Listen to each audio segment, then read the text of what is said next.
واحد ما يلقى ما يقول ما يلقى ما يهدر. دونك وصلنا لمرحلة إنكار وحذف شعار الخطوط الملكية المغربية التي نقلت الفريق الوطني من الرباط إلى مراكش.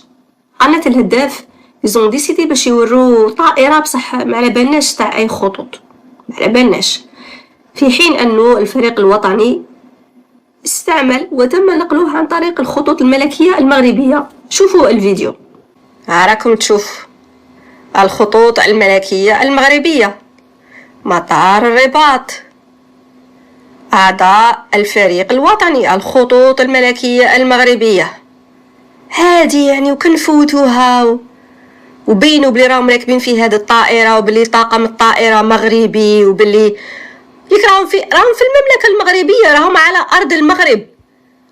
والخطوط الملكية المغربية هي الراعي الرسمي للبطولة كاع كيما دارت، وماشي غير الفريق الوطني الجزائري اللي راه يستعمل هذه الخطوط، كل الفرق. ها الفريق النيجيري تاني انتقل من الرباط إلى مراكش على نفس الخطوط، مكاش طائرات خاصة بكل فريق لوحده، يعني مكاش كل دولة خصصت طائرة لكل فريق تاعها، مكاش منها هادي. ولكن نشوفوا دروك الفيديو الاخر تاع قناة الهداف. فوالا الفيديو تاع قناة الهداف.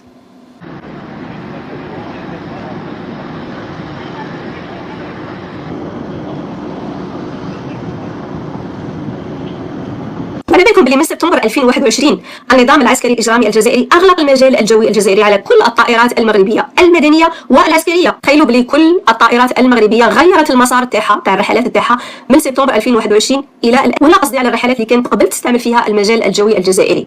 صعبوها وعقدوها وبلعوا كلش باش يغير حدود المجال الجوي أيضا. بصح هذا التصعيد المضحك إنه ما يبينوش اللوغو ولا الاسم تاع الخطوط الملكيه، صاي زعما بزاف عليكم. على بالنا بلي تكرهوا المغرب، على بالنا بلي راكم باغيين تخلوها عدو قدام الجزائريين، بصح صاي احنا الجزائريين فوقنا. على بالنا بلاكم غير تخرطوا علينا، على بالنا بلاكم تخدموا.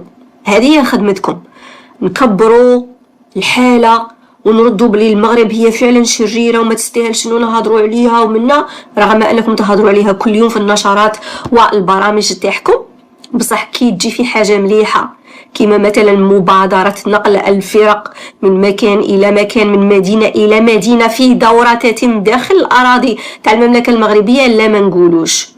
لو كان تصيبوا اسم المغرب بروحه ما تنطقوش، لو كان تصيبوا اسم مراكش والرباط بروحه ما تقولوش، لو كان تصيبوا تمحوها من الخريطة تمحوها، لو كان تصيبوا تحولوها إلى الشيطان الذي ذكر في الكتب السماوية ديروها وبدون تردد.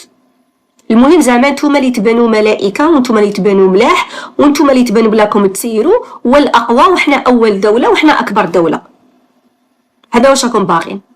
بصح الشعب فاق، الناس راهي فاقت، ما راهيش تاكل معانا هادي تاع تدرقوا الاسم وتبدلوا وتكذبوا وتبلعطوا وتخلقوا قصص، ما ولاتش تاكل. ولكن هذا هو اعلام زريبه لن يتغير، مادام النظام راه قاعد غادي يقعد الاعلام كيما هكا.